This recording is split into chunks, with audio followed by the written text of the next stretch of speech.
"Walk me through this morning one more time," the homicide detective said. His name was Durless. He had a kind, thin face with the gaunt healthiness of a long-distance runner. "If you can, son." The investigators had kept Evan away from the kitchen, but had brought him back into the house so he could identify anything that was out of place or missing. He stood now in his parents' bedroom. It was a wreck. 4 suitcases lay thrown against the wall, all opened, their contents spilled across the floor. They didn't belong here. But his mother's favorite photos, which did belong on the walls, lay ruined and trampled on the carpet. He stared at the pictures behind the spiderwebs of smashed glass. The Gulf of Mexico orange with sunrise. The solitude of a gnarled oak on an empty expanse of prairie. London's Trafalgar Square. Lights shaded by falling snow. Her work, broken.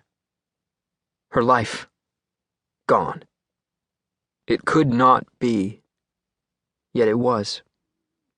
The absence of her seemed to settle into the house, into the air, into his bones. You cannot afford shock right now. You have to help the police catch these guys, so have shock later. Snap out of it. "Evan? Did you hear me?" Durless said. "Yes, I can do whatever you need me to do." Evan steadied himself. Sitting out on the driveway, crumpled with grief, he'd given the responding officer a description of Bald and his car. More officers had arrived and secured the house with practiced efficiency.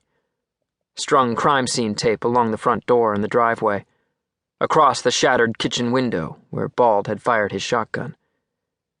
Evan had sat on the cool of the cement and dialed his father again and again. No answer. No voicemail. His father worked alone, as an independent consultant, no employees. Evan didn't know anyone he could call to help him locate his dad in Sydney. He'd left a message for Carrie on her cell, tried her at her apartment. No answer. Durless had arrived, first interviewing the patrol officer and the ambulance crew who had responded to the initial call. He'd introduced himself to Evan and taken his initial statement, then asked him to come back into the house, escorting him to his mother's bedroom. "Anything missing?" Durless asked. "No." And through the haze of shock, Evan knelt by one opened suitcase. It lay choked with men's pressed khakis, button-downs, new leather loafers, and tennis shoes. All in his sizes. "Don't touch anything," Durless reminded him, and Evan yanked his hand back. "I've never seen these suitcases or clothes before," he said. "But this bag looks like she packed it for me." "Where was she going?" "Nowhere.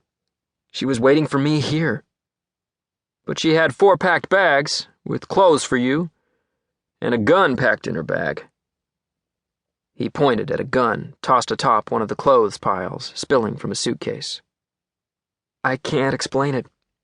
Well, the gun looks like my dad's Glock. He uses it in target shootings. It's his hobby." Evan wiped his face. "I used to shoot with him, but I'm not very good." He realized he was rambling and he shut up.